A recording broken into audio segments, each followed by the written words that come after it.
Hello, my friend. I have a special invitation for you.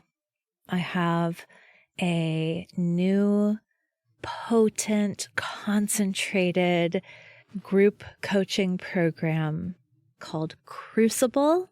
We begin on April 10th. You can go check out timewitchery.com/crucible, and I'm going to tell you all about it at the end of the show. So if you're interested, stay tuned.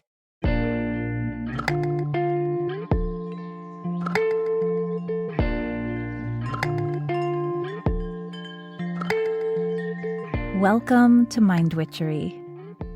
I'm your host, Natalie Miller, and I'm so glad you're here. Hello, my love. So happy that you are here with me today for a spell for retiring old stories. So this is one of the big things that I help people do. I help people see themselves and see their past differently, to have a more flexible and creative way of seeing where they've been, what they've done, what's happened in their lives. And I find that when they can see their selves and their lives more flexibly, what tends to happen is that they get so much more creative and so much more empowered as they are continuing to live and co-create their story, or rather their stories, because I actually don't think that there is a single story about you or about me or about us. I think there are lots of ways to tell the story. So what do I mean then by an old story? I'll begin here just with an anecdote. I remember I was sitting once in therapy with my incredible therapist who really just helped me so much in this life. I don't know how I could have done it without her, actually. Any of the big changes that I've made, really, she helped me to till my own mental and emotional soil, to break it open and break it up so that I could sow and plant new seeds. Okay, before I get too far into that metaphor, let's just talk about this moment. So we were in session and I was telling her a time-worn, much-loved story. And I wonder if you have one of these too, is one that I had told so very many times. I had told it so many times, I was actually a little bored with it. It was almost like I would shift into this narrative gear and I was telling a story. It wasn't even really alive to me anymore. It's just the tale of hardship and woe that I would always tell about leaving graduate school. And the story, for the record, went like this. Mid-dissertation, after I had completed almost every requirement to complete my PhD. Almost everything else was done, but I was mid-dissertation and I was quite miserable. And I wanted to take a break. I wanted to take 1 year off. And I didn't have any responsibilities except for writing my dissertation in this moment. So, I didn't have any teaching responsibilities or anything like that. And I went to the department head and I said, I really need a year off, or at least a semester. I need to take a break. I'm quite clear that this would be the very best thing for me right now. And in this program, I had a stipend. I was on a yearly stipend. And so I said, could we pause my stipend and could I just take a year and then could I come back? Right. So can you even hear I find this story so boring. So the department head said to me, well, no, or if you really want to do this, we will require a note from a psychiatrist saying that you are unfit to continue in the program.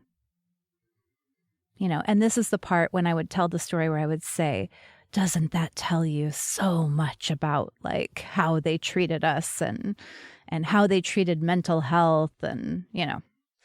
But now I'll just tell you that in that moment, I said, no, I'm actually great. Like I'm not having panic attacks anymore, which I had been.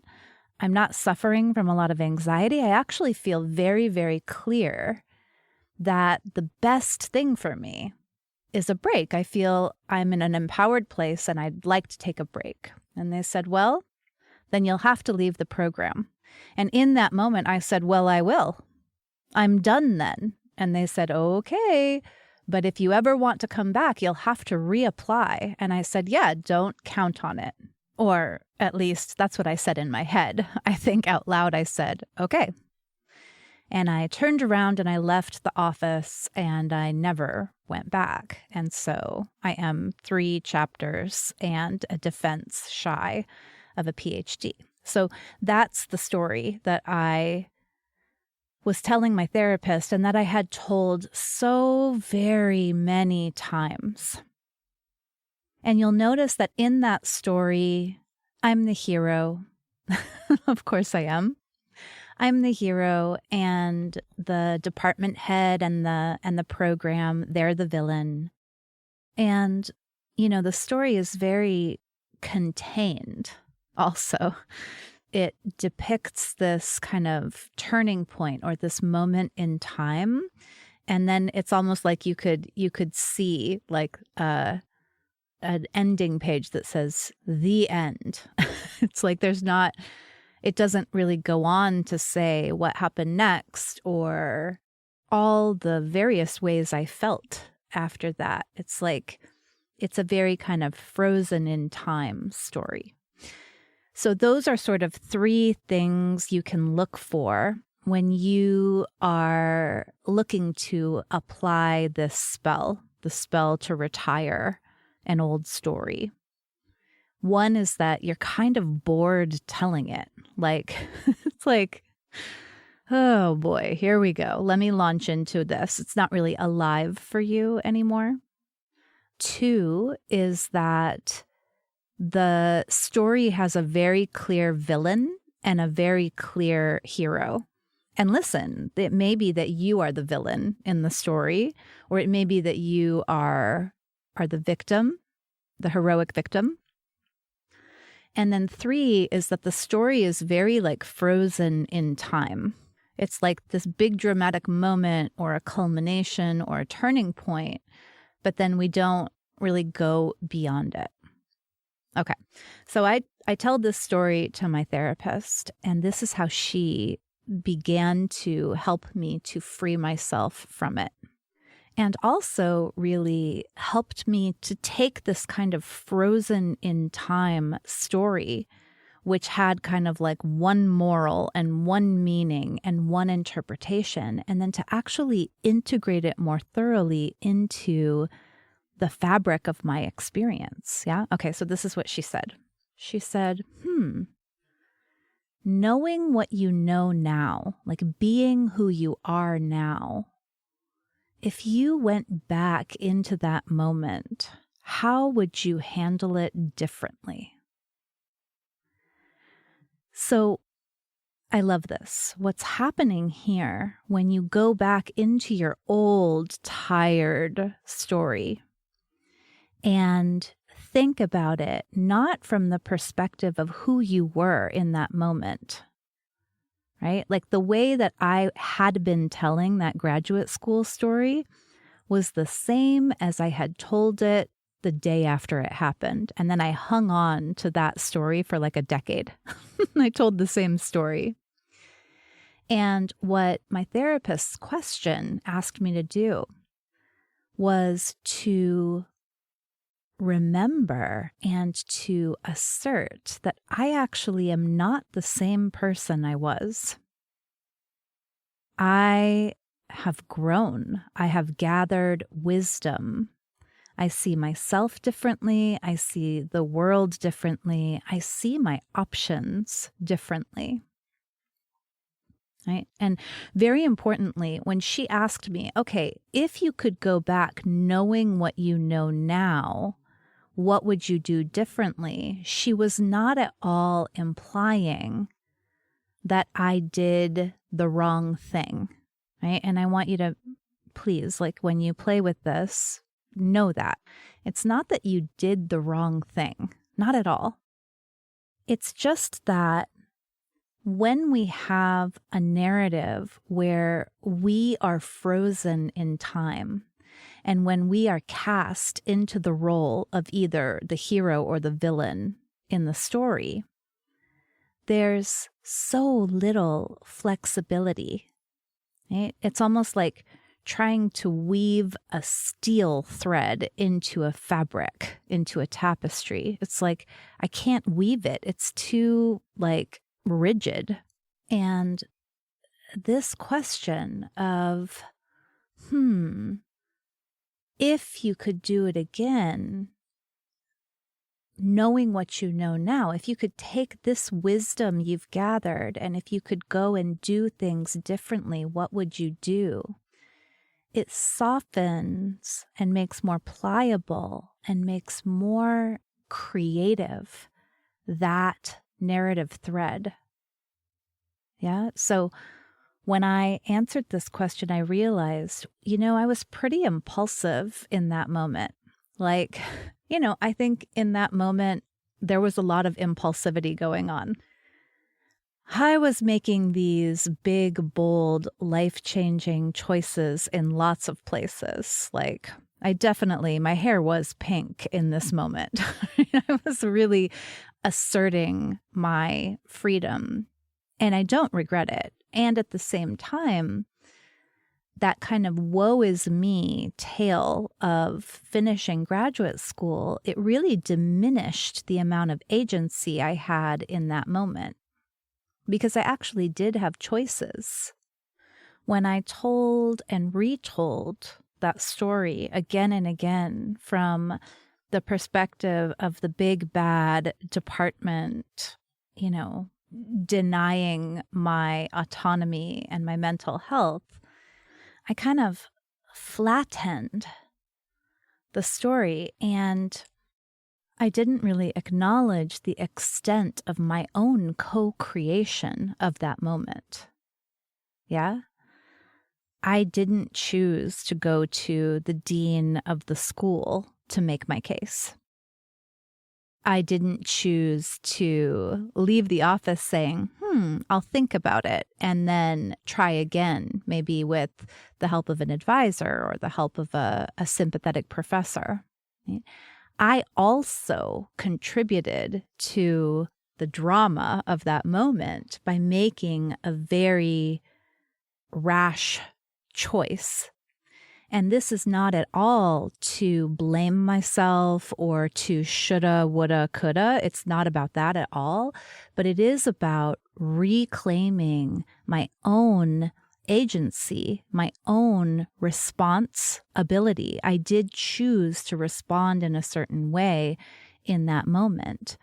And in that way, instead of it being a very flat narrative, I get more interested in me as a character in that moment. Yeah? Okay. So that is one way that we can begin to retire an old story. And by retire, I mean just to let it go.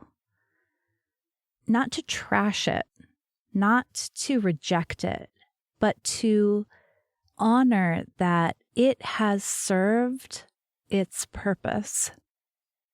Right? Just thank you for your service, story.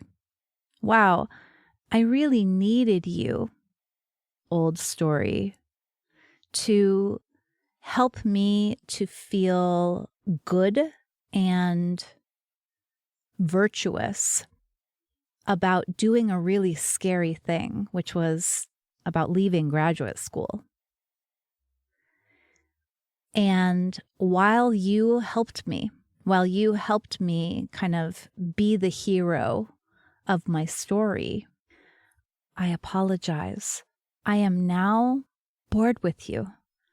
I am no longer receiving a benefit from telling that story in this way. That story actually flattens and reduces who I am. So, thank you for your service, and you can retire. Let's have a new story now. So one way to get that new story, of course, is to look back and to say, knowing what I know now, what would I have done differently? Or even knowing what I know now, what else was happening in that moment? If you find yourself getting into any kind of like self-blame and shame with the what would I have done differently, if that does not evoke curiosity for you, then try out this other question, which is, knowing what I know now, what else was happening for me in that moment? Because I can look back to the graduate school moment and I can say, oh my gosh, like I was changing everything. From my hair color to my romantic relationship to the way that I dressed to who I thought I was. I mean, I was really in the middle of a huge identity shift, and that was a part of a huge identity shift. That was only one of many declarations of independence. Yeah? Okay. So that's one way, is kind of looking back. Here's another way. And this helps especially when the story isn't so far away. Like I told you, that graduate school story, that was like a decade, even more, like 15 years earlier. So when you are telling an old story, that's a wonderful place to go back into it and to say, what else was going on there? And what would I have done differently, knowing what I know now? If the story you're ready to retire has happened more recently, if it's not so dusty, then here's a simple way to begin to retire it. Okay, that happened. But what happens next? But now what? Yeah? So, okay. You had the falling out with that person. It was painful, it was scary, it was exhilarating, whatever it was. You had the falling out. But already, as you are retelling the story, it's just getting a little old. It's getting a little old. It's getting a little boring. You're kind of like settling in to tell the story. It almost feels like pressing on an old bruise to see if it still hurts. In that case, the question to ask yourself is the question that reminds you that you are an author of your stories. You are telling your stories. And so the question becomes, well, okay, so what happens next? So then what happened? What happened next? Or now what happens? What happens now? So that the story doesn't stay kind of frozen in time, but rather you realize that that moment was simply one of many moments. And that the significance of that moment shifts as your telling of the story shifts. You see what I mean? It's like I had this falling out with my friend. And it was painful and it was difficult. And also, I'm still integrating that experience. Or if I choose to, I can continue to integrate that experience. I can say, and here's what I'm learning about myself. And I could say, and here's what I didn't expect. Here's what happened that I didn't expect would happen. And I could say, and going forward, here's what I'm thinking now.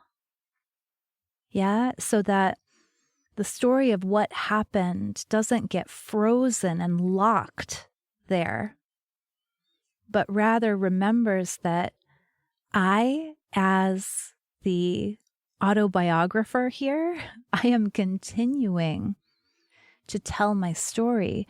I can go back into that old story. I can take what's helpful. I can take what's empowering. And then I can also look at what's not helpful. I can look at what's disempowering. I can basically keep and build on what is helping me to grow, and I can examine and retell what is holding me back from moving on. Because that really is the point here, is that you, as a hero of the story, you are so complex. There is so much to you. There are so many sides. And each and all of those sides is evolving and growing all the time. The things that have happened in your life, they can absolutely be defining moments where you really were invited into new understanding, new perspective on yourself and your life and the world. They can be defining moments, but they don't have to define you and who you are. That actually is something that continues to evolve. And so if you want to take those old stories and bring their wisdom, bring their best contributions into your life, if you want to stop telling something that's old and boring and bruisey, something that's like crystallized or frozen in time, if you'd like to extract the wisdom and revise, meaning like revision, re-see that moment in a fuller way, then this is how you do it. All right, my friends. So a spell for retiring old stories. You might go back into it to see it differently. And you might remember that here you are still living your story. You might begin to focus on, okay, so now what happens and what happens next and what happens after that? Because, my love, in the end, these old stories, they have served us. They have illuminated some kind of truth about this world. They have helped us to see ourselves in a certain way. They've helped us to see a certain aspect of ourselves. And at the same time, there is so much more to you, to your life, to what's possible. And so any old stories that are tired and holding us back, when we let them go, we are so much more free and so much more empowered to have a wise and creative say in what happens next. So I'm excited for you to apply this spell to a tired old story and see what comes alive. I bet it's you. All right, thanks for listening. Bye for now.